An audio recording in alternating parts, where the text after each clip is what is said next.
Las leyes son esas reglas que nos permiten vivir en una sociedad civilizada. O sea, estamos habilitados para hacer lo que nos permite la ley e inhabilitados para hacer lo que ésta prohíbe.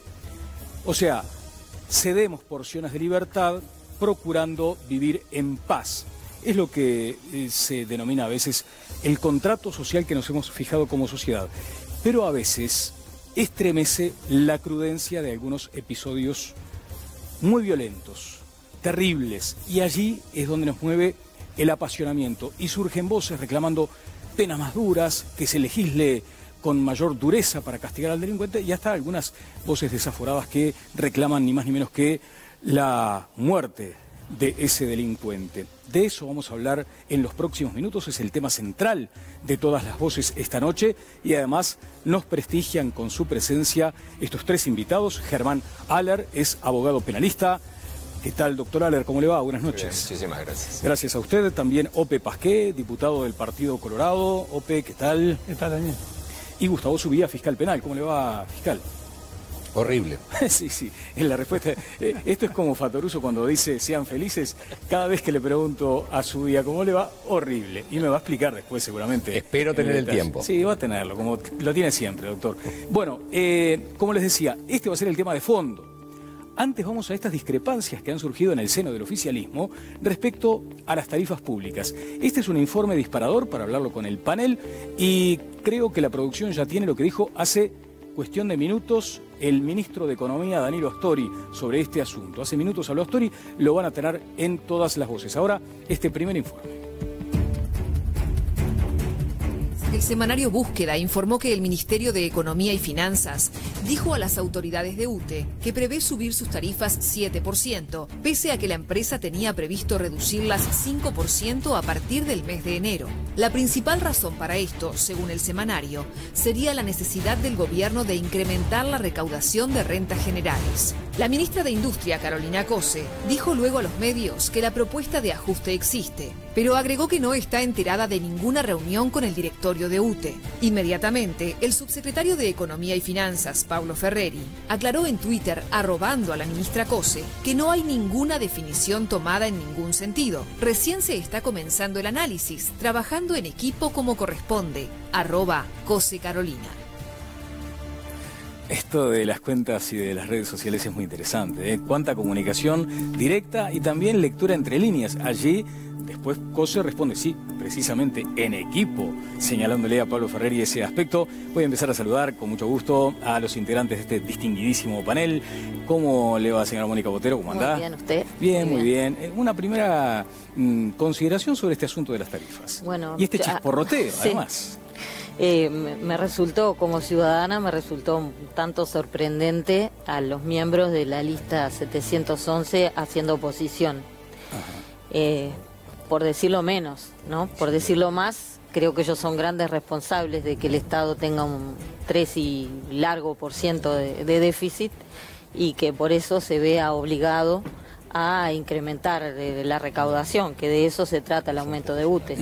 Realmente sorprende. La lista 711 que rechaza versiones de prensa, pero que se suma a una versión de prensa para estas consideraciones que acaba de escribir Mónica Botero. Ale Labraga, tenés más claves de este asunto, ¿cómo te va? Sí, exactamente. Muy buenas noches, Daniel. Buenas noches para todos. Bueno, según la publicación de Búsqueda, justamente lo que se prevé recaudar, el Estado prevería recaudar con este supuesto aumento del 7%, serían unos 140 millones más por mes, ¿no? Si se concreta entonces el 7% de aumento. En UTE, bueno, también en lo que se recogía por allí en la publicación de Búsqueda había algún malestar respecto a gastos en los que UTE se vería involucrado, que tienen que ver además con la nueva planta de UPM, el tendido eléctrico que tendrían que realizar, y que se habla allí de unos 150 millones de dólares también que serían financiados además por UTE. Pero cortito, mencionar algunas de las repercusiones, ya que estábamos con las redes sociales. Por ejemplo, el senador del Partido Independiente, Pablo Mieres, dijo: otro golpe a la economía de los hogares y a la competitividad de nuestra producción. Todo para sostener un gasto público desbocado, lleno de ineficiencias, despilfarro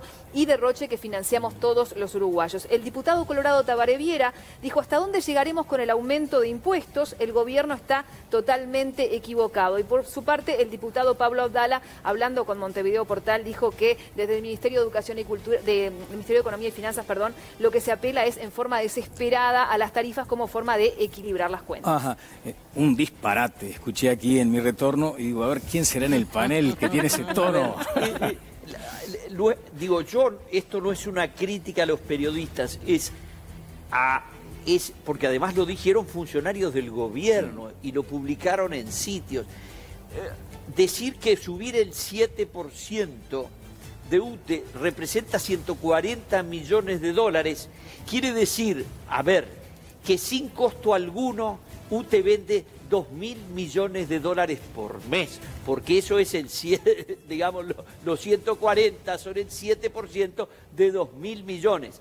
Si fuera así, entonces UTE tendría un ingreso anual de 24.000 millones, es decir, UTE sería la responsable del 50% del ingreso bruto nacional. Un disparate de dimensiones estratosféricas. Ahora, yo iba a salir con un tuit cuando escuché a un funcionario del gobierno hablar de esto, pero fue tanta la rabia que me dio pensar que creen que pueden poner impuestos por la vía de las empresas públicas. Eso es absolutamente inconstitucional. Hay un principio que los señores británicos que se sublevaron contra Juan Sin Tierra y acordaron con la Carta Magna, que dice que no hay impuesto, es decir, no hay contribución sin representación. Eso se explica en lo que empiezan a estudiar derecho tributario. Es decir, el Parlamento debe aprobar los impuestos. Por lo tanto, esto que ha inventado el gobierno y que ahora parece que está dispuesto a hacerlo es gastar cualquier cosa, hacer cualquier desaguisado para después, por la vía de las tarifas, ponernos un impuesto. Eso es ferozmente inconstitucional.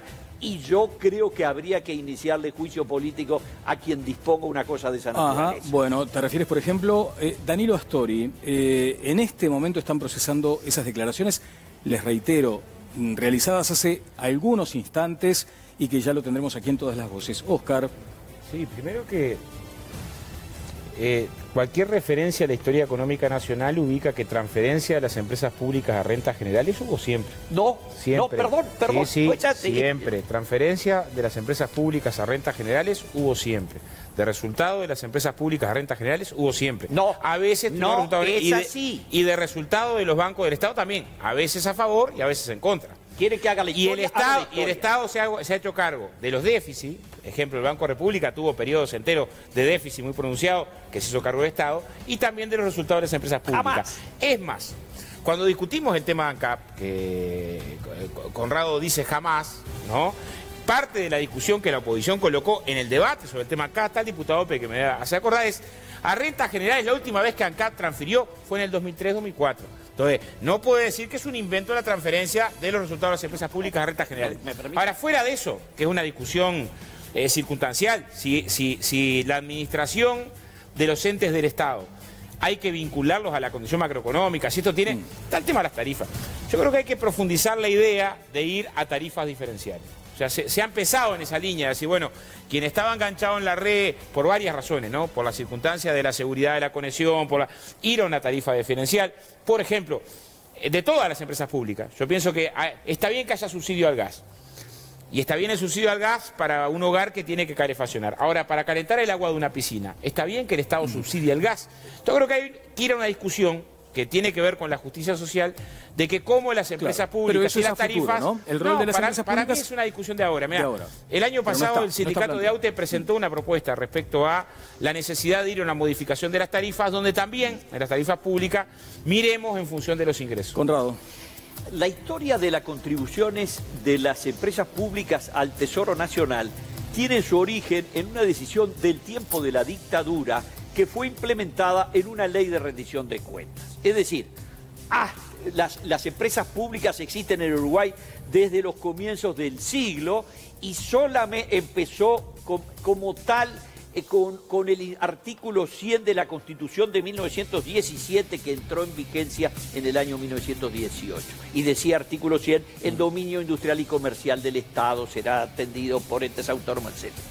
Jamás en la vida hubo contribuciones. Durante la dictadura, por medio de una ley aprobada en el Consejo de Estado, se estableció que podía, sobre los resultados positivos de las empresas públicas, la Oficina de Planeamiento solicitar y recomendar luego de unos estudios, y así se aplicó en algunos casos.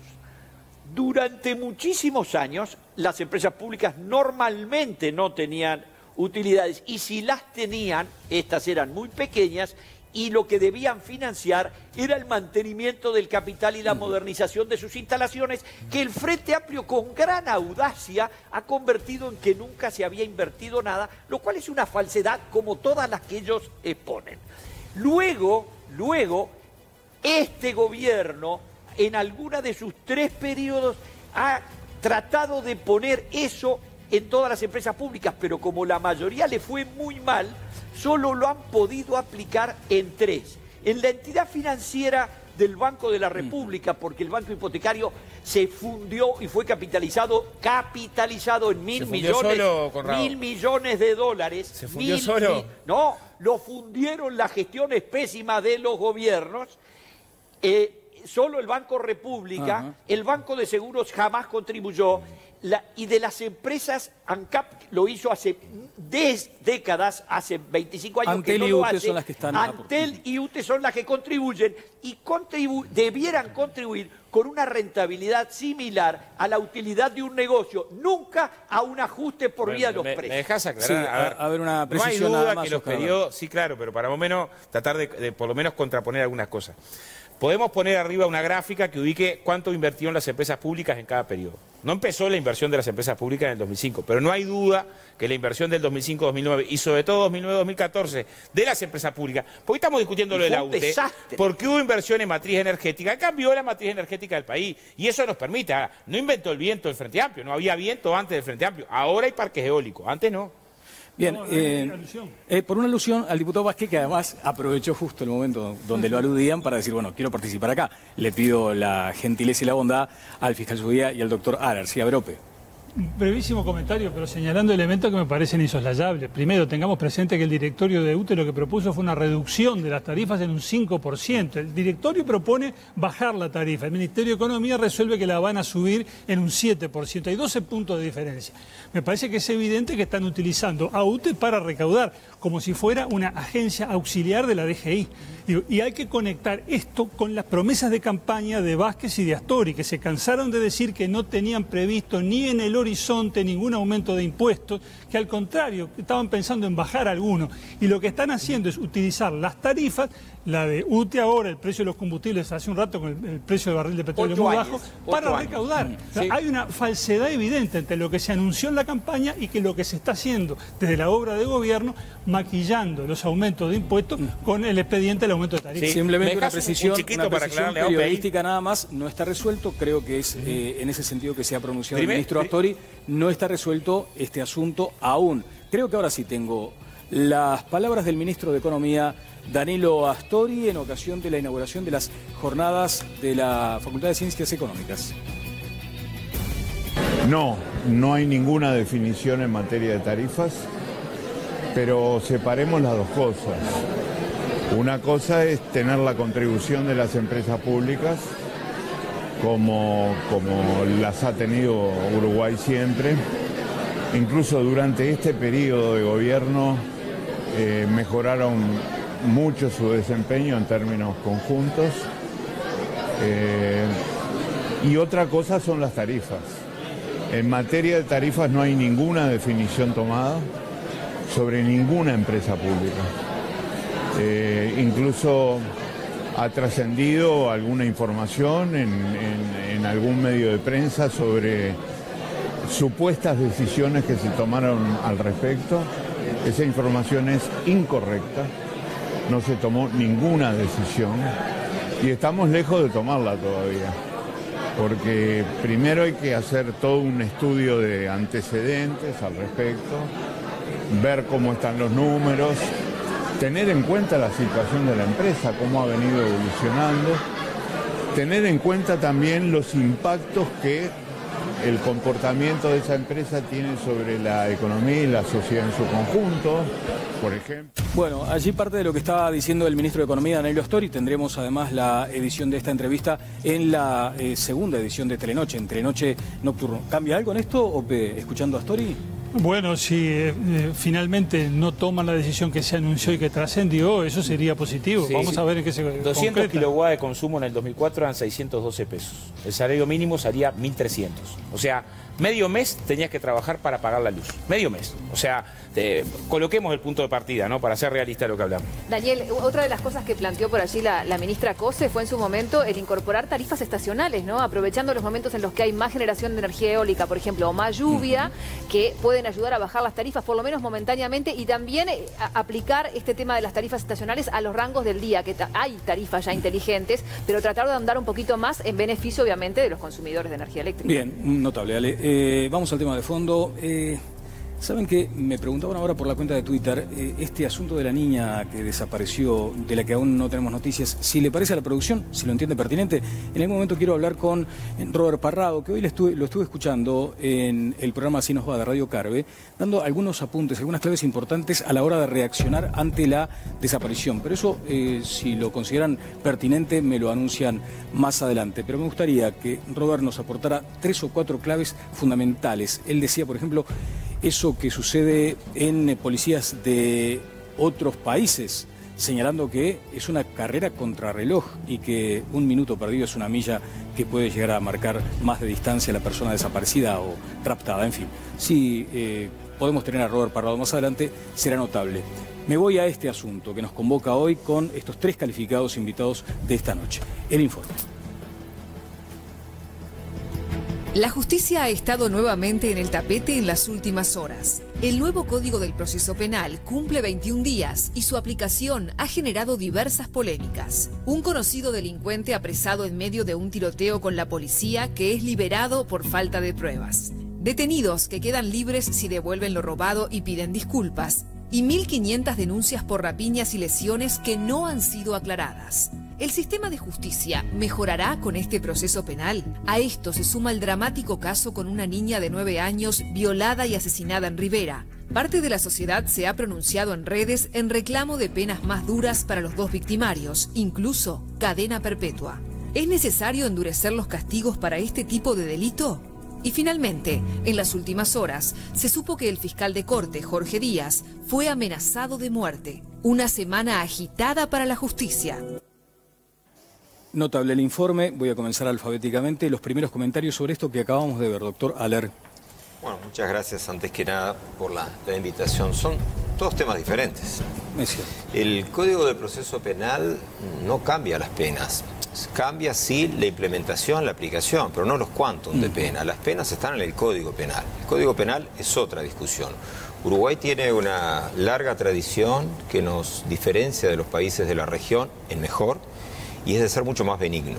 Y eso yo sé que a mucha gente le puede costar o producir cierta urticaria, porque hay también una gran presión mediática. Pero no tenemos ningún estudio empírico, ninguna comprobación que acredite, para no entrar en la cuestión teórica, que podría ser, pero creo que no es lo que al ciudadano más le interesa, que acredite que más pena signifique menos delitos. Por el contrario, la mayoría de los países que tienen penas elevadísimas, hipótesis como la pena de muerte, en lugar de bajar el listón de los delitos, lo eleva. Por otro lado, las personas... A ver, ¿cómo es eso, Haller? Claro, los países que tienen pena de muerte no disminuyen los delitos por los cuales las personas son condenadas a muerte. Al contrario, se potencian. ¿Se potencian? Sí, se potencian. Es decir, funciona exactamente al revés. La pena no está construida para estrictamente disuadir del delito. Tiene un componente de ello, pero no es estrictamente la misión. No solo el mandato constitucional, sino la parte desde humanitaria, racional y fáctica, muestra que la pena es para tratar de que el individuo efectivamente vuelva a la sociedad, luego se eduque o reeduque, lo que fuere, esa es otra discusión, y a partir de allí, efectivamente, que delinca menos y haga algo más provechoso por la sociedad y por él mismo. Pero la pena en sí es muy discutible, por no decir casi ineficiente, a los efectos de cohibir el delito, lo que no significa que no tengamos que tener pena de reclusión, pero llevarla al campo de lo que en la práctica resulta mucho más. Bien, el doctor Germán Haller con su primera participación, el panel toma nota, seguramente sobre las posiciones de los entrevistados o de los invitados también habrá comentarios del panel. Ope Pasqué. Digo, el nuevo Código del Proceso Penal está experimentando dificultades en su puesta en práctica, eso es notorio. ¿Dificultades esperadas? Sí, era previsible que hubiera dificultades. Yo propuse incluso que esto empezara a regir el 1 de febrero no se entendió oportuno y bueno, no es de sorprenderse que haya dificultades, pero en algún momento se superarán y creo que va a ser para bien porque es un código que mejora notoriamente lo que teníamos antes. Yo creo que el nuevo código es un avance y hay que considerarlo así. Ahora bien, como decía el doctor Haller recién, no tiene que ver con las penas, eso está en el Código Penal. Sí. Pero sí tiene que ver con la forma en que se aplican las penas, porque hasta ahora con el viejo Código del Proceso Penal, el sistema tradicional, lo que teníamos era abundancia de casos en los que se disponía la prisión preventiva, luego venía la excarcelación provisional y al cabo, tras la sentencia, la libertad condicional.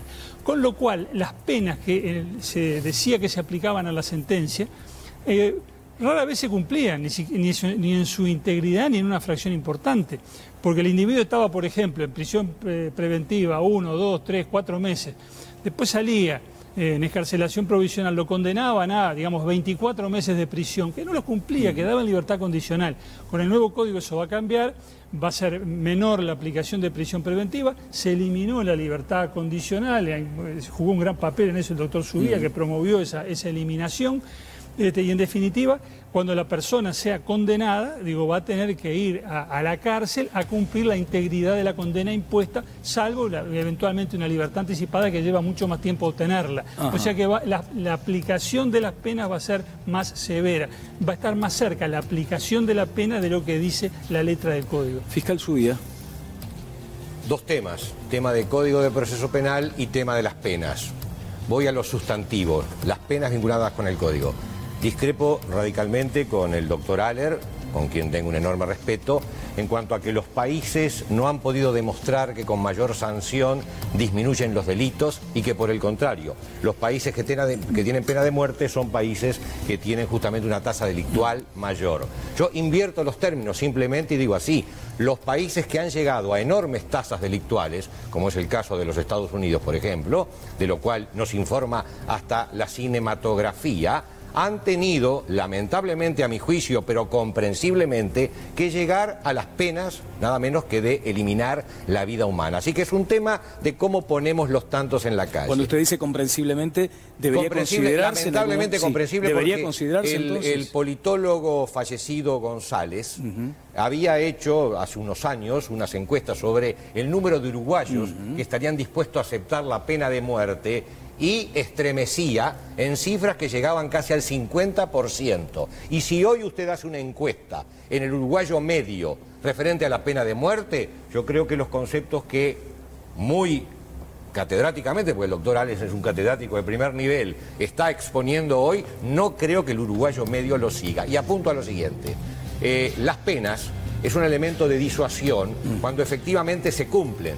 En algún momento yo le voy a pedir nada más que 2 minutos, pero después en una siguiente intervención, y voy a enumerar los beneficios de impunidad o los beneficios excarcelatorios que tiene el nuevo sistema y le sumamos los que quedaron como resabios del viejo sistema. Y respecto al Código de Proceso Penal vigente, yo soy firme partidario del nuevo sistema, pero lamentablemente sigue llevando y trayendo un resabio de benignidad que a juicio del doctor Haller era positiva y a mi juicio es altamente negativo en el momento histórico que estamos viviendo hoy, porque es sentir la sensibilidad de la gente y es sentir que el ciudadano se encuentra ante una ola de delitos que quedan impunes, no solamente por el nuevo código, estamos llevando a juicio un 4, un 5% de los delitos cometidos, y de esos delitos que se cometen le voy a enumerar 19 beneficios que tiene el delincuente para poder zafar de la jerga del delincuente. Si me permite el panel,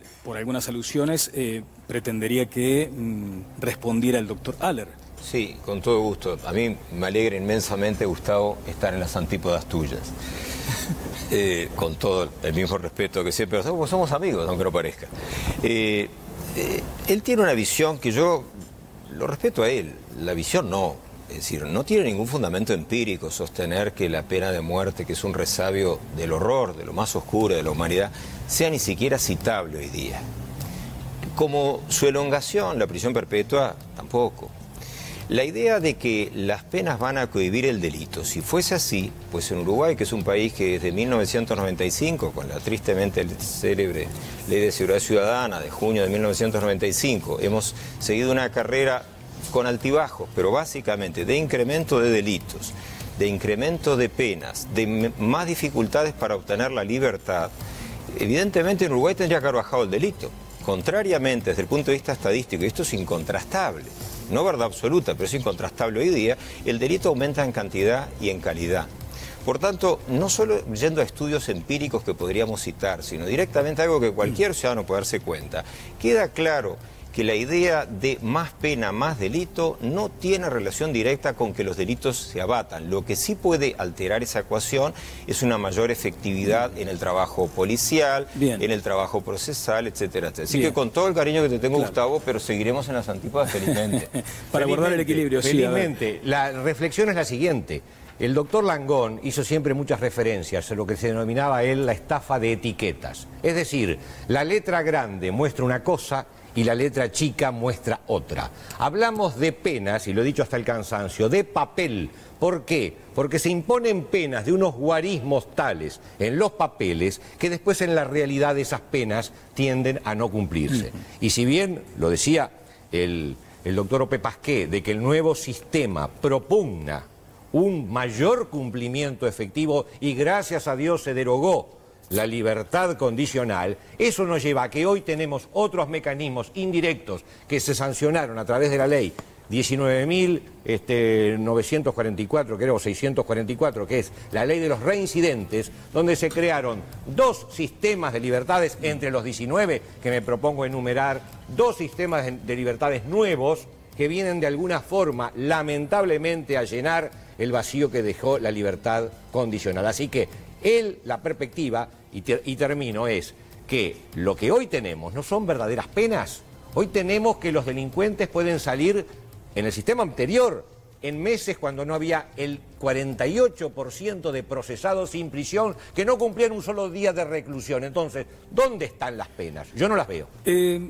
Rescaté porque supuse que en algún momento iba a necesitar un texto del año 1764 de un filósofo que todos aquí conocerán muy bien. Cesare Beccaria se lo menciona como el padre del derecho penal y de su tratado muy célebre, por cierto, de los delitos y las penas.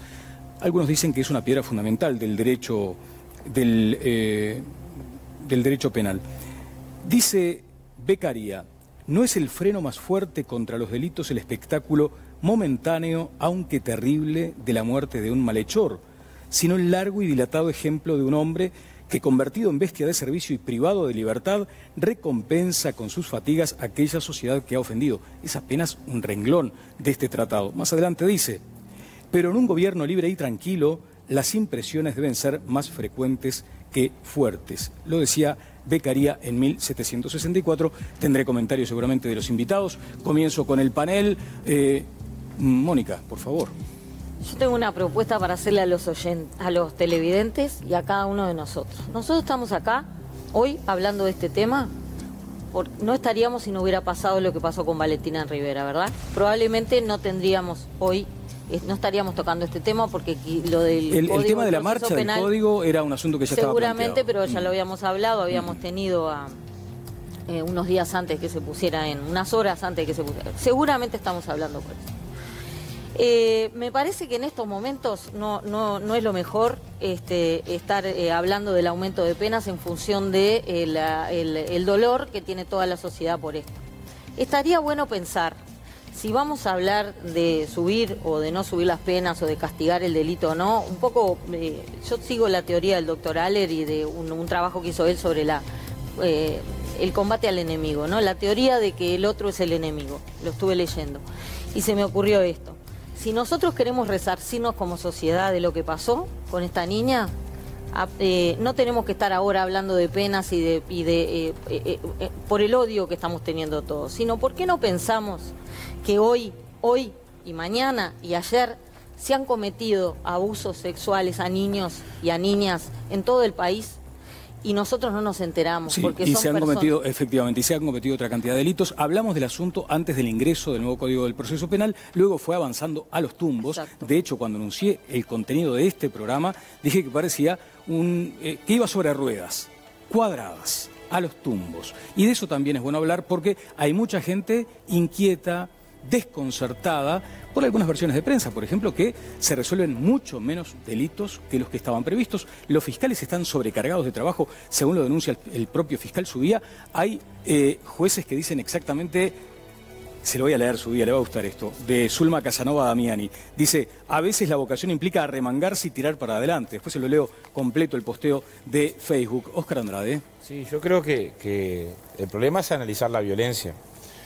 Y es difícil analizar la violencia en América Latina sin analizar la crisis urbana, sin analizar la segregación territorial, sin analizar el fracaso brutal que ha tenido la guerra contra las drogas y el narcotráfico, sin analizar un conjunto de componentes que hacen a la circunstancia social de por qué la sociedad es más violenta. El que la sociedad más violenta tiene que ver, bueno, el informe del comisionado de cárceles es contundente, ¿no? 9 de cada 10 mujeres que están presas sufrieron violencia sexual desde niñas. No podemos ponernos en jueces de esa circunstancia de vida, decir, bueno, pero terminó delinquiendo. 9 de cada 10, estuvo acá invitado al programa, presentó el informe en el sentido de el vínculo entre la exclusión, la segregación territorial, el vínculo entre el narcotráfico y el sistema financiero, porque, a ver, 300 a 500 mil millones de dólares anuales, según Naciones Unidas, se vuelcan de narcotráfico y de tráfico de armas al sistema financiero. No es que tendríamos que empezar a cortar por ahí, a la hora de cortar cables rojos del delito, porque ese narcotráfico precisa territorios segregados para tener base territorial. Y en general hablamos de los delitos que tienen más repercusión mediática. Yo pongo un ejemplo. 2 trabajadores por día quedan con discapacidad de por vida producto de un siniestro laboral. La mayoría de estos siniestros son en lugares con muy débil organización sindical y que la justicia no investiga. No investiga el Banco de Seguros porque no tiene recursos y no investiga la Inspección de Trabajo porque tampoco tiene recursos. A priori no sabemos cuántos de esos siniestros fueron provocados en condiciones de precariedad laboral que ameritarían responsabilidad del empleador. ¿Nos indigna esto? Son 600, 700 trabajadores por año. Nos promueve que todos estemos desesperadamente, no porque no está en la agenda mediática. Lo que no está en la agenda mediática en general no está colocado con el énfasis suficiente, ¿no? Y también ahí hay mucha impunidad. Vamos, si te parece, Daniel, a convocar algunas de las voces que tenemos a través de Twitter en nuestro sondeo, donde les preguntamos a ustedes algo de lo que se está analizando acá, ¿no? Referido a las penas y en este caso a la recuperación o no de los delincuentes que están en la cárcel. La pregunta básicamente que ustedes van a ver allí también en pantallas es la siguiente. ¿Consideran que el delincuente se recupera en la cárcel o se perfecciona en el delito? Y las opciones que estamos manejando son que se recupera, hasta ahora tiene un 3% de las opiniones. 3%. Que se perfecciona el delincuente en el delito, un 76%. Y que no se recupera ni se perfecciona hacia ninguna de las dos opciones, un 21%. Ya hemos pasado las 1000 participaciones, pero sigue funcionando en @todas-las-voces4. Cuando vuelva a los invitados, te pido, Ale, que le recordemos estos datos de este sondeo. Conrado Hughes. A ver, nos mezclamos los temas y nos armamos un peludo. Por un lado, el tema de la actitud de la sociedad y la indignación social frente a la cara de la bestia humana, porque al final es la bestia humana que se muestra con toda evidencia. Eso tiene que determinar que uno se tiene que indignar. Yo no tengo ninguna duda que sí. ¿Eso tiene que determinar que tenemos que legislar mañana? Yo creo que no. ¿Cree el ciudadano que la legislación penal, vista la realidad de la seguridad hoy en el país, debiera ser más severa? Sí, y yo también pienso exactamente lo mismo. ¿Piensa el ciudadano que hay 19 puertas de escape, como nos dice el fiscal Subía? Yo no soy experto en derecho penal, pero tiendo a estar mucho más cerca del fiscal Subía que del doctor Aller. ¿Por qué? Me extraña. No hubiera sospechado. Bueno, también te extraña, pero yo estoy expresando lo que pienso. En estas circunstancias aparece en el medio el novedoso Código del Proceso Penal, que sustituye viejos códigos de instrucción criminal y otros que tuvimos a lo largo de más de un siglo y cuarto, que por un lado contribuye por vía de las garantías a ofrecer garantías a los administrados. Si lo que está en juego es mi libertad, a mí me parece que en una sociedad democrática debo tener todas las garantías de que si mi libertad puede estar en peligro por mis actos, está muy bien que haya garantías. Pero, si se adopta una legislación, aparentemente un sistema de procedimiento de tipo muy moderno que está en aplicación, se ha expandido por toda América Latina siguiendo un modelo norteamericano que además tiene buena prensa a través de Hollywood, a mí me parece bien y se lo dije al presidente de la Corte cuando estuvo acá. Ahora, lo que estamos dando, por lo que hemos escuchado, turnos de 24 horas trabajando y 12 horas a la orden de parte de los fiscales, etcétera, y algunos relatos que he escuchado de un defensor de menores en una conferencia en estos días, realmente estamos yendo a la guerra con un tenedor. Bien, ¿cuáles son esas vías? Sí, perdón, Ope.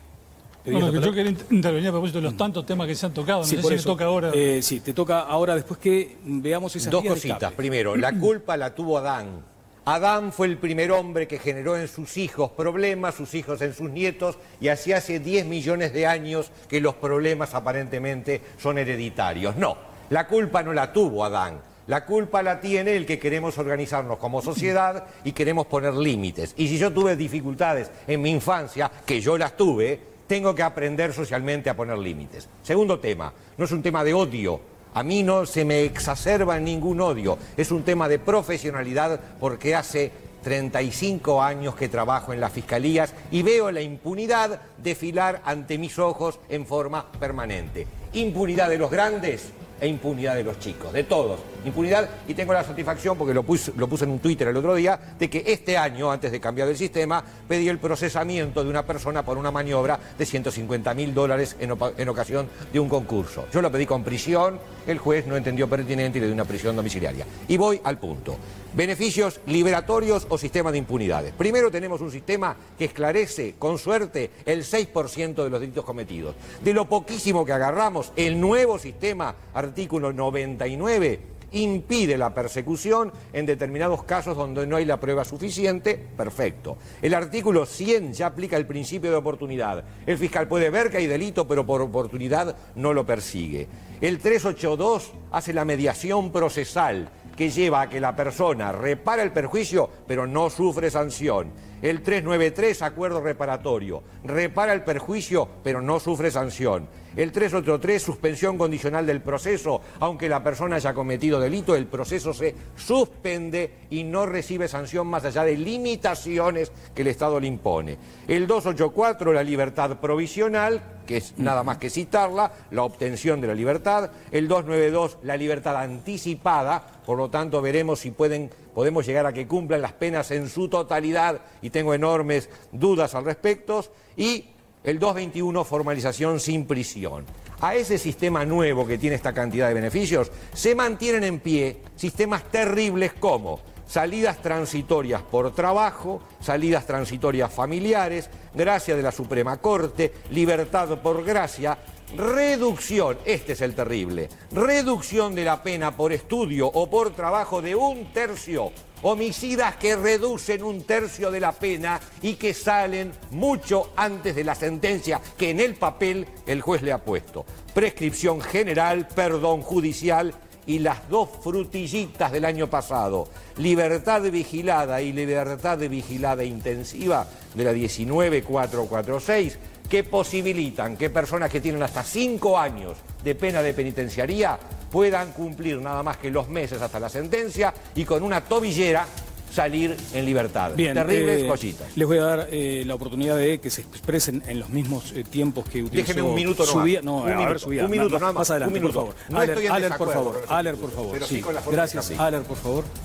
Bueno, yo he escuchado con suma atención el listado que plantea Gustavo Subía.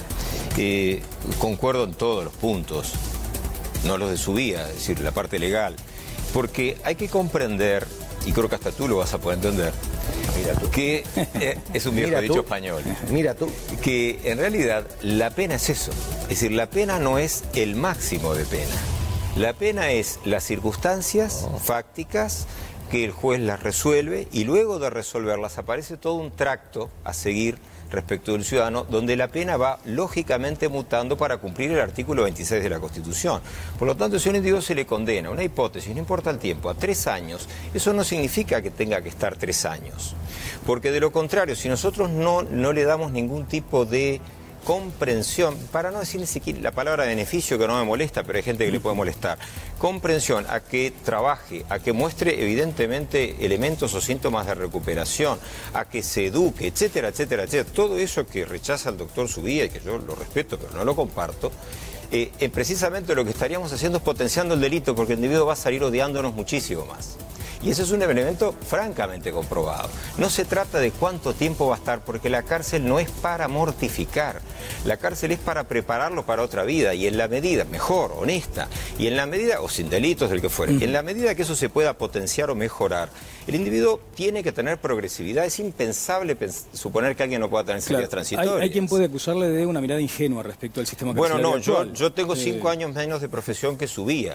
Pero en los 30 o 31 de ingenuo yo, créanme, no tengo nada. Respecto lo que sí tengo es un baño de realidad. Ajá. Ope.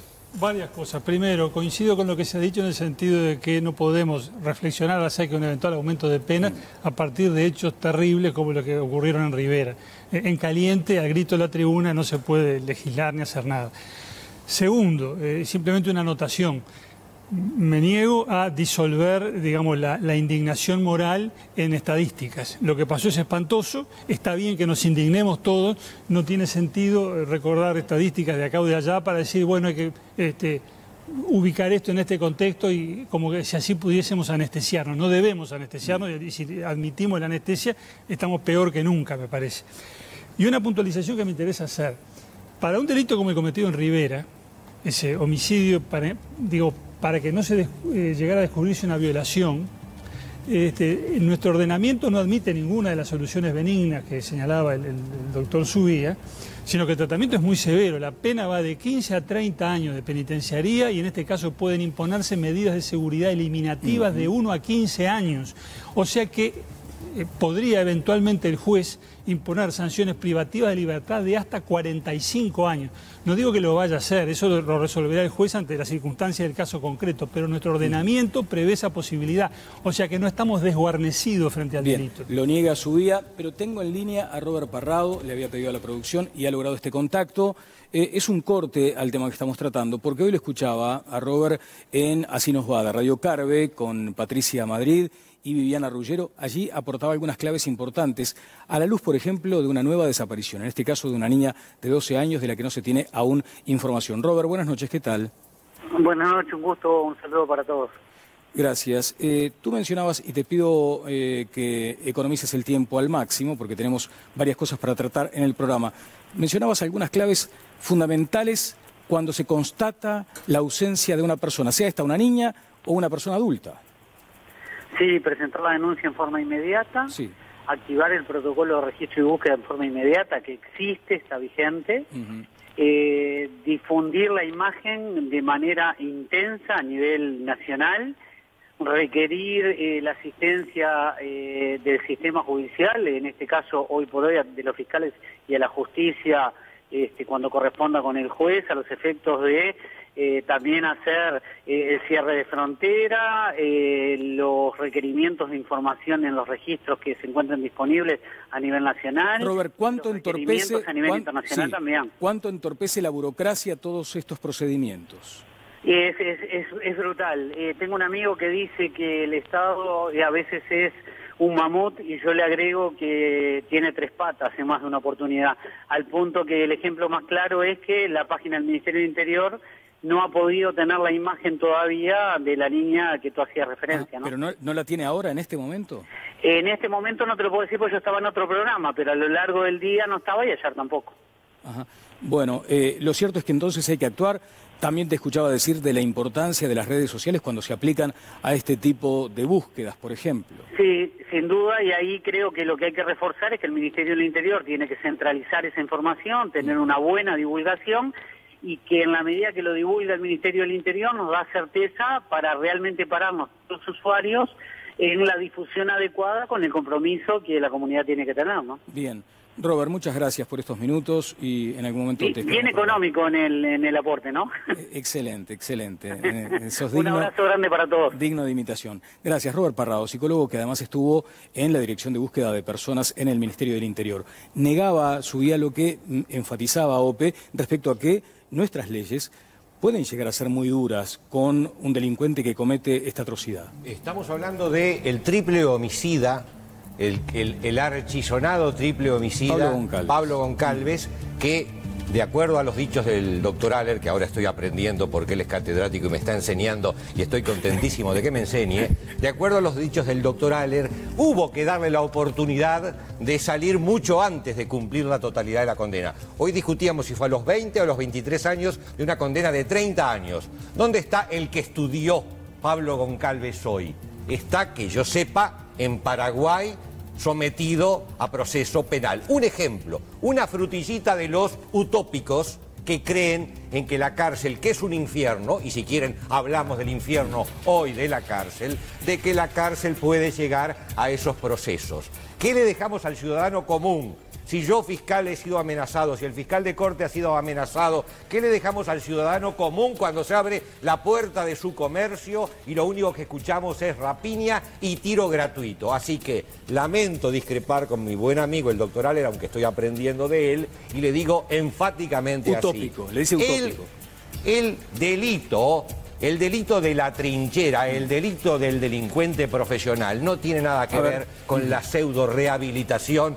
Y no quiero citar algún otro caso muy comentado de los últimos días que también logró redimir la tercera parte lo de la persecución en la Unión, y no lo voy a agregar. Sí, se acaba de recibir de abogado, ¿no? Me vino ahora a la memoria escuchando a quien me ilustra, que es el doctor Zubía, Collazos.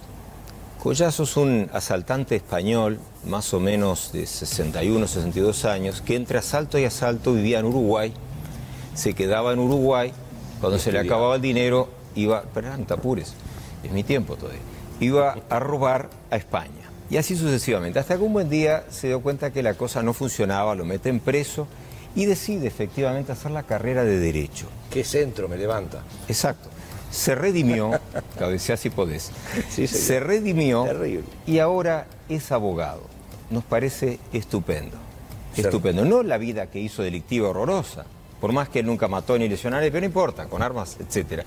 Lo que quiere decir es que siempre tenemos que apostar a que las personas puedan potencialmente recuperarse, aunque no necesariamente tengamos éxito. Diputado Pepasque. Sí, si las penas en algunos casos son de papel, como dice el doctor Zubía, y yo coincido con él, que a veces pasa eso, también es de papel la rehabilitación que está prevista por nuestra ley y por la Constitución. Nuestras cárceles no son lugares de rehabilitación. Bueno, lo que decía el sondeo, allí ¿no? sufren los presos condiciones crueles, inhumanas y degradantes, lo que las convenciones de Naciones Unidas dicen que no deben sufrir. Entonces, cuando pensamos en la pena que se le impone a alguien, no pensemos que cumple la pena como la cumpliría en Holanda o en Suecia. Cumple la pena en un verdadero infierno, donde sufre muchísimo más de lo que debería sufrir de acuerdo con el texto de la ley. Eso es parte de la realidad también, eso es una verdad humana también. Mandamos a los delincuentes al infierno para que los sodomicen, para que los golpeen, para que pasen hambre, como se vio en algunas fotos en episodios recientes. Eso es parte de la pena uruguaya, que es menos que la que dicen los códigos, pero se cumple en condiciones mucho peores que lo que prevén los códigos. ¿Cuánta gente participó de este sondeo, Ale? Seguimos convocando a través de @todas-las-voces4, sigue abierto la pregunta. ¿Considera que el delincuente se recupera en la cárcel o se perfecciona en el delito? Ya estamos en más de 1000 participantes y hasta ahora las respuestas siguen incambiadas. Se subió la cantidad de participantes, 1149 en este momento. Se recupera 3%, se perfecciona 76% y ninguna 21%. ¿Sabés, Daniel, que estaba mirando recién en las consultas? Y me parece interesante, ya que tenemos gente tan calificada. Con este tema de la incorporación del Código del Proceso Penal y de todas las cosas que se han hablado, hay una alusión acá de Sergio Morozov, un televidente, a través de Twitter, que dice: el nuevo código es un desastre. Los delincuentes roban y cuando los detienen piden perdón y se van sin antecedentes y siguen robando.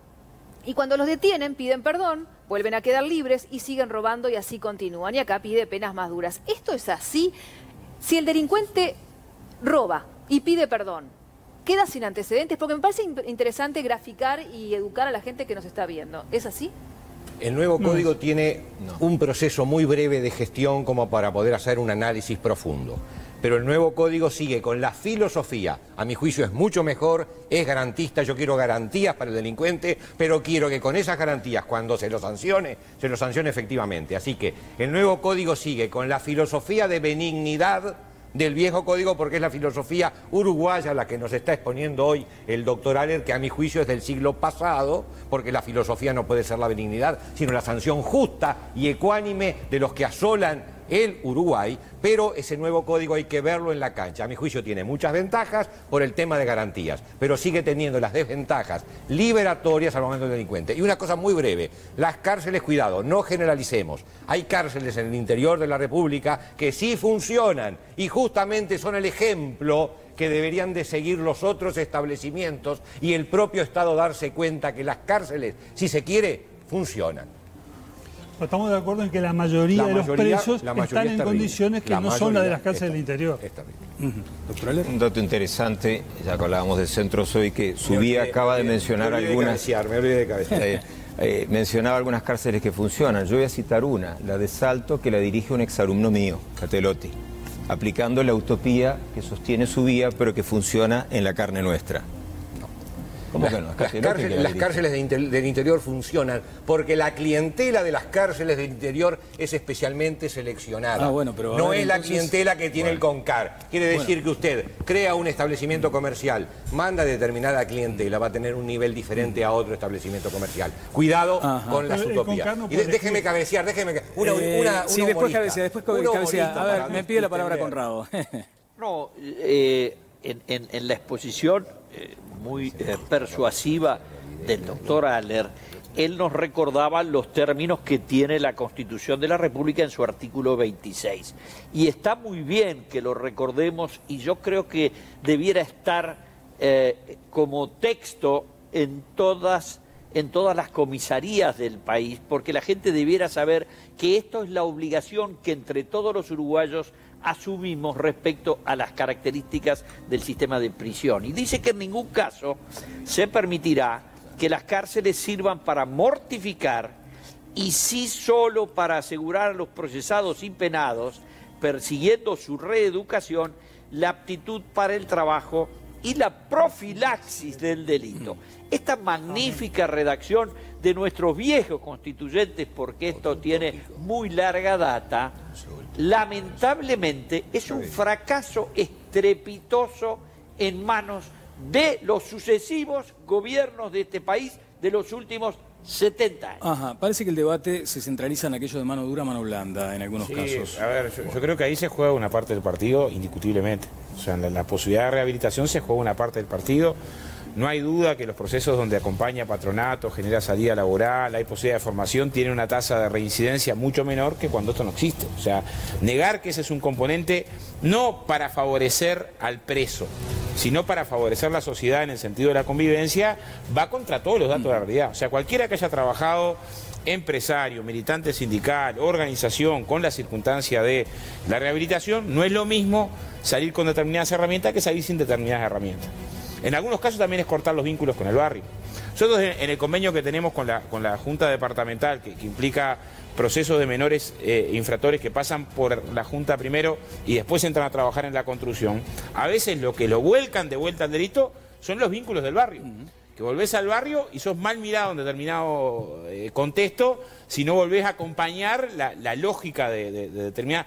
Ahora, de vuelta, eso tiene que ver también con la segregación territorial. Yo entiendo lo que dice Ope, en el sentido de decir, la sociedad tiene que reaccionar ante una herida como la de Rivera con dolor, ¿no? Con dolor. Después tiene que pensar. No se sale con el dolor, se sale pensando. Y el pensando es mirando el conjunto de los componentes que tienen que ver con la violencia en la sociedad y cómo logramos superar a formas nuevas de convivencia, ¿no? Mónica. Bueno, lo que intenté decir en la intervención anterior es justamente eso, que nosotros estamos haciendo este programa porque estamos en un contexto, quería ponerlo en el contexto, hay un ánimo de la opinión pública, no solamente por el caso de Rivera, sino por todo esto que se está viviendo, y creo que exacerbado por las quejas ante la aplicación del código, donde hay algunas fantasías, como por ejemplo que ahora cualquiera puede salir si pide perdón por lo que hizo, que genera una salida de la racionalidad de la opinión pública. Hay un manijeo sobre todo en las redes sociales, donde cualquiera está diciendo cualquier cosa sin pensar, motivado por el dolor. Y yo creo que estos son temas demasiado serios, porque estamos hablando en cambiar la legislación, estamos hablando en cambiar lo que nos define como una sociedad democrática y liberal de aquí al próximo siglo. Entonces me parece que tenemos que bajar un poco la pelota al piso, como decimos los futboleros, para desde ese lugar pensar qué es lo que queremos, justamente. Castigar durante 45 años a una persona para que sufra lo más posible y así resarza lo que hizo, matarla para que pague lo que hizo, o también podemos plantearnos los ciudadanos qué podemos hacer nosotros para que todo esto se atenúe, todo este clima de odio y de pasión se atenúe para el bien de todos, ¿no? ¿Qué podemos hacer nosotros antes de que pase algo así? Vamos a escuchar lo que comentaban nuestros invitados del programa anterior, que tenía que ver también con este asunto. Allí estaban Aún Chaín, Cristian Font y también estaba Rodolfo Fattoruso. A ver lo que decían. Pero hay ciertos derechos, como los de este asesino, que no deberían respetar. A ver.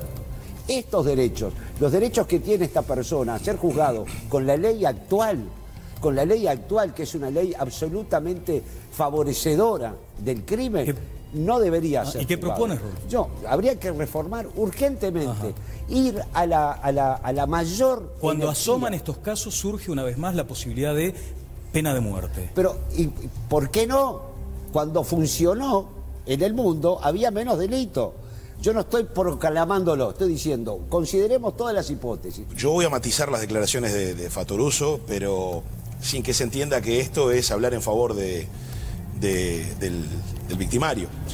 A mí no me consta que la pena de muerte en el lugar donde se haya aplicado haya disuadido realmente de cometer estas aberraciones. Y no me siento calificado tampoco para entrar en la mente de un psicópata para ver cuál es el móvil o el resorte que lo mueve a esto. Lo mínimamente positivo es que me parece que a la luz de este y otros hechos de violencia, los entornos están reaccionando más rápido, no están barriendo bajo de la alfombra, las comunidades están tratando de... Yo creo que es a través de las políticas de prevención, sobre todo, que esto puede empezar a paliarse. Cadena perpetua para estos casos es evidente. No creo en la pena de muerte en un Estado. ¿Por qué no crees en la pena de muerte? No creo en la pena de muerte, principalmente porque no creo que ningún hombre se pueda arrogar el derecho sobre la vida de otro hombre, por más aberrante que haya sido lo que ese otro hombre haya hecho. Subí estaba mirando este programa. Estaba mirando este programa, sí señor.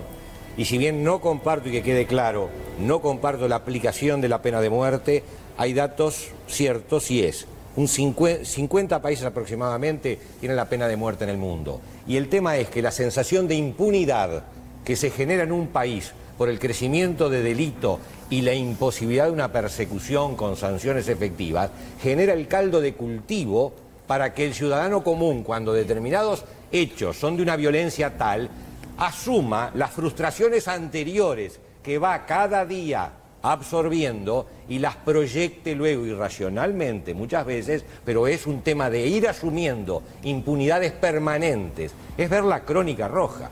Permítame una muy breve digresión. El código nuevo, yo tengo esperanzas de un buen funcionamiento, pero los códigos no hacen, son los hombres los que lo hacen al sistema. El código planteé una serie de posibilidades liberatorias o de exención de pena, que yo en algunas estoy muy de acuerdo con ellas. El tema es cuando abusamos de los mecanismos de benignidad, diría el doctor Haller, y no mantenemos el delicado equilibrio. Creo que el cambio de cultura del Código Nuevo tiene que llevar también a un cambio de cultura al momento de imponer sanciones.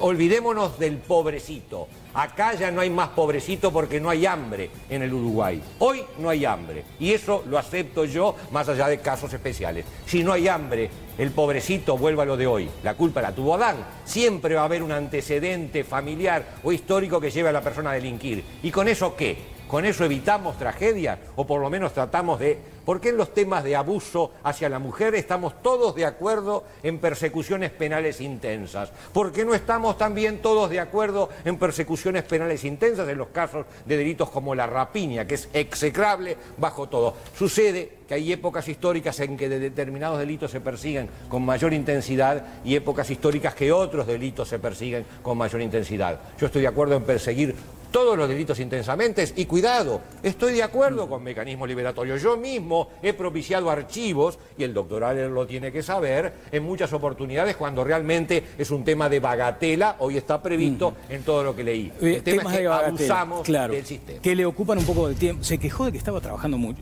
¿Conoce a Zulma Casanova?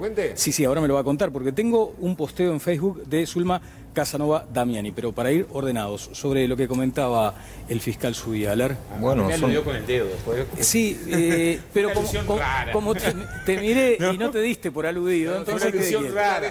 Porque yo pobrecito no dije nunca, ¿no? Sí. Y yo tengo claro que la represión al delito se juega una parte del partido ahí. No digo, a ver, robaron a la señora y bueno, saluden al muchacho, capaz que tiene problemas, mataron a alguien y digo, bueno, vamos a ver la historia del hombre. No, lo que digo es, la violencia para atenderla en la sociedad y la convivencia se juegan varias canchas. No en una cancha sola, en varias canchas. Y hay que jugarla simultáneamente en todas las canchas. No creo en el fetiche de la ley, de decir, aumenté la pena y entonces como aumenté la pena, resolví el problema de la violencia. Creo que es simplismo y a veces se aproxima a la demagogia ese simplismo. Yo no soy ministro de Economía, no puedo darle otras soluciones que no sean las soluciones en la justicia y en el derecho penal. Doctor Aller. Ojalá las leyes penales, me refiero, cuando digo las leyes ya abarco solo lo penal. Ojalá las leyes penales solucionasen no solo los problemas de los delitos, sino los conflictos sociales, pero ni lo uno ni lo otro. Y nunca lo han hecho, jamás, jamás en la historia de la humanidad lo han hecho. Entonces la idea de tener normas y disposiciones penales son necesarias en una sociedad defectuosa, llena de problemas, va de suyo que son necesarias. Pero ya que citaba usted hoy a Beccaria precisamente planteaba una pena pronta, humanitaria, proporcional, la menor de las posibles, con criterios claramente de benignidad, porque hacen a la caridad humana. Y eso no tiene ideología ni política, ni nada por el estilo, no podemos minusvaluarlo a ese nivel, por el contrario, tiene que ver con la calidad humana. Para revisar el estado de la evolución de la democracia de un país, entre otras cosas hay que mirar las penas. Los países con penas exacerbadas no son demócratas, son autoritarios, aun cuando tengan elecciones cada 4, 5, 6 años. Bien. Y por último, porque debe ser la última intervención, me parece. No. Me queda otra, entonces tengo otra para después. Pero por último, señalar que los países que tienen las penas más duras, contrariamente a lo que se imaginan, puede haber alguna rara excepción, la regla inequívoca, estadísticamente hablando, tienen mucho más delitos. Los países con menores penalidades, países con sociedades heterogéneas, no homogéneas, no los indios en San Blas. Pensemos en Panamá, no en los indios en San Blas. Las sociedades, cuando tienen penas más benignas, tienen una sociedad mucho más pacífica. Es decir, mayor pena genera también mayores conflictos. Diputado Pasqué. Digo, yo por las dudas, ya que se habla de estadísticas y cosas, yo reitero, yo soy absolutamente contrario a la pena de muerte, radicalmente contrario a la pena de muerte. Sería un retroceso inimaginable que Uruguay considerara seriamente ese tema. Ahora, para que no prolifere tanta gente que está pensando en eso, es indispensable que la represión penal actúe con eficacia. En eso creo que podemos coincidir todos. Y los problemas de eficacia en la represión penal no tienen nada que ver, a mi juicio, con el nuevo Código del Proceso Penal, porque las estadísticas que presentaba hace un rato el doctor Subía en cuanto a que del total de delitos denunciados, solamente una pequeñísima fracción llega al sistema de justicia penal. Esto pasaba ya antes con el viejo Código. Hay un problema grave de eficacia o falta de eficacia en la acción policial. Eso es una parte del problema también. ¿Hay problemas en la justicia? Sí. ¿Hay problemas en la acción policial? También. No podemos desconocer eso. Y no se arregla, no se subsana, digamos, la carencia de eficacia en la acción policial pensando en aumentar las penas o hacer más severo el régimen procesal. Conrado. Yo creo que ahora el tema se ha encauzado. Nuestro espectador quiere llevarse a alguna conclusión. Y creo que las conclusiones que se lleva es, tenemos que seguir discutiendo de este tema. Lo vemos en la repercusión que tiene, en las redes sociales, en la participación, en la gente que nos dice, y yo lo estoy mirando en mi pantalla, la gente que nos dice qué buenos invitados. Es una información que le llega a nuestros productores. ¿Qué quiere decir?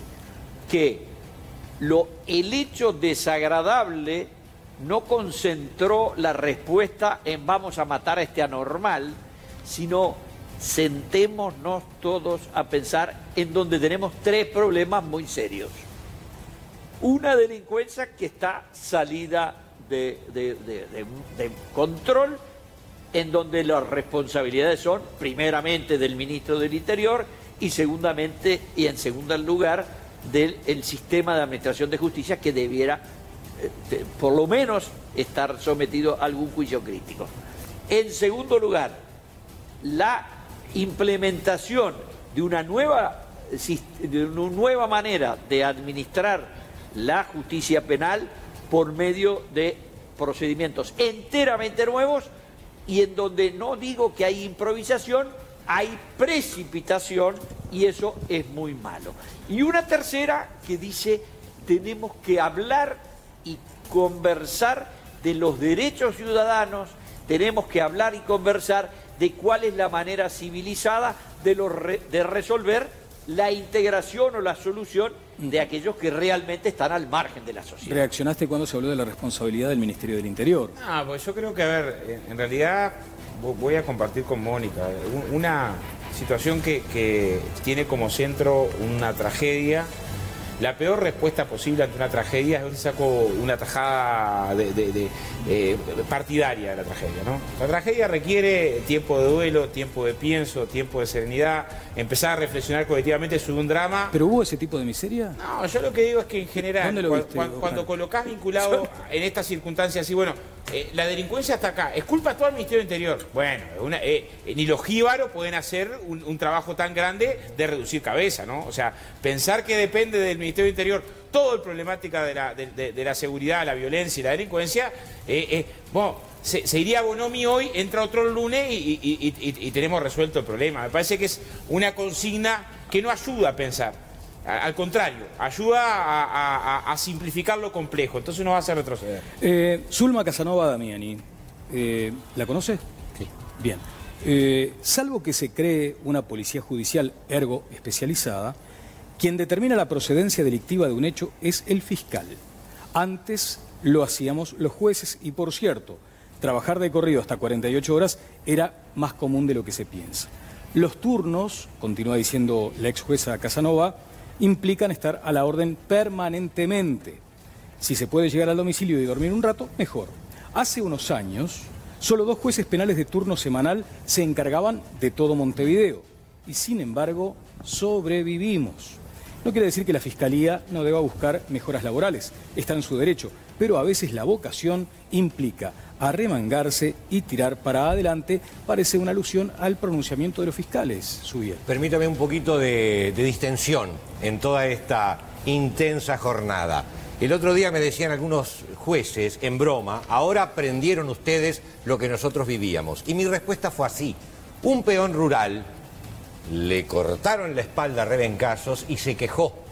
¿Acaso alguien dijo, los otros peones rurales les dieron rebencazos y no se quejaban y estaban bien aquellos? Es decir, yo creo, y respeto mucho a la doctora Casanova, que el hecho de asumir irracionalidades de trabajo que repercuten en última instancia no en el fiscal, repercuten en que el fiscal es el que va a perseguir al delincuente. Yo digo que tengo que estar clarito para perseguir al delincuente. Lamento si un juez no dormía toda la noche y al otro día, cuando le tomaba declaraciones al delincuente, el juez se caía de sueño. Pero además, que yo sepa, los jueces no iban a ningún lugar a trabajar toda la noche. El juez recepcionaba la llamada telefónica de la policía y disponía para el otro día. Nosotros, los fiscales, un fiscal tiene las 4 zonas de Montevideo, 4 jueces, va a un lugar especializado, tiene que recabar ya la prueba para el otro día llevarla al juzgado. Quiere decir que no recepciona una llamada telefónica, habla con la policía, le pide la probatoria, le exige que le lleve la carpeta,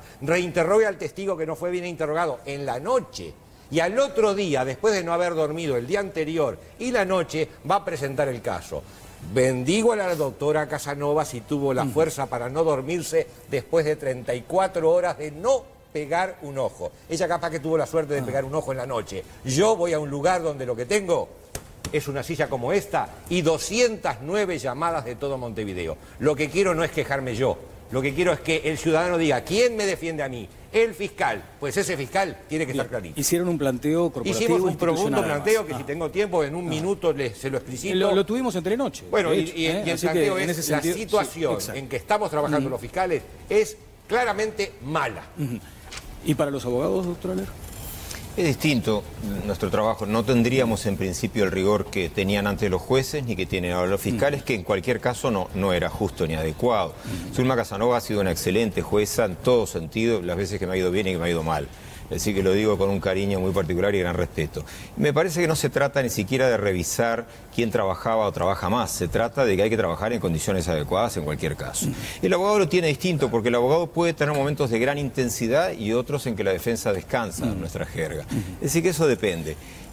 Depende. A veces quisiéramos poder trabajar más, tener más acceso a los expedientes, que no haya reservas de expedientes y todas esas cuestiones. Bien. ¿Ope? Bueno, sobre esto, digo, visto desde afuera, que es de donde estoy ahora, creo que habrá que esperar que transcurra un tiempo, hasta, digamos, 5 o 6 meses de vigencia del nuevo código, y bueno, hacer los ajustes pertinentes. Pero se justifica aquello de haberlo postergado a febrero.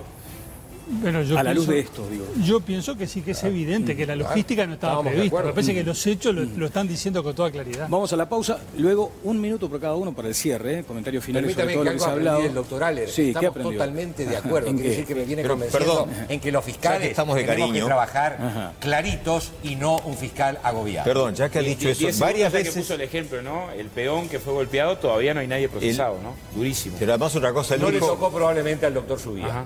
Y perdóneme la falta de modestia que me caracteriza. Varias veces dijo, he aprendido algo del doctorado. Sí, si lo sumo, me da 3, 4 cosas. No es cosa menor. No, aprendí que el doctoral está de acuerdo en que los fiscales hacemos el 90% del trabajo y cuando los defensores llegan al juzgado fresquitos, bañaditos y claritos, nosotros tuvimos toda una noche sin dormir y 209 llamadas en un sistema que hoy es irracional. Que esperemos que mejore. Esperemos, para eso estamos con el fiscal de corte conversando en forma permanente y tenemos una nueva reunión el jueves, porque además tenemos un sistema informático que se cae en forma permanente y tenemos que ir con los papeles caminando hasta la OPEC para presentar la formalización, esperar 1 hora y media o volver a la fiscalía, es decir, yo he adelgazado. Me dirán que bien, y yo digo, no señor, tengo derecho a mi gordura. La amenaza de muerte al fiscal quedó como tema, ¿entendés? También no nos tenemos que acostumbrar a que esas cosas nos pasen. Ni al fiscal, ni al almacenero, ni a la víctima, ni a nadie. Pasó con el comando Barney en términos de amenazas. No hubo avances en esa investigación. No hubo avances, Santiago Castiglioni, el robo en la Facultad de Humanidades de Archivos, o sea, todo para pensar, ¿no? Sí, todo eso es muy grave, pero digo, pongámoslo en el contexto de ese 100% de denuncias penales de los cuales llega a la justicia un porcentaje menor al 10%. Si tenemos un sistema que no ubica a los culpables ni de la rapiña, ni de los hurtos, ni de las amenazas, ni siquiera de aquellas que hubo en el año 2011 con aquellas 3 personas encapuchadas que aparecían haciendo amenazas en el sistema democrático y resultó que eso era puro humo. Somos todos ciudadanos. Es lo mismo que diga el asesinato de Kennedy, es lo mismo que cuando asesinaron, no es lo mismo. El impacto que tiene no es Vamos igual. A la pausa. Cuando había amenaza de humo en los juzgados, nunca se descubrió nada. Ale, tu consejo. Vamos a contarles acerca de esta promo de calidad de los amigos de Paganini y Rossi que te ofrecen un 30% de descuento en un gran colchón con 5 años de garantía y a un precio chiquitito. Resortes importados, línea Supreme, 2 plazas, última generación, no se dan vuelta. El precio de lista 9.990. El precio final 6.990. Somier completo, precio de lista 17.130. Precio final 11.990. Y las almohadas van de regalo. Comunicate por WhatsApp al 094-503-278.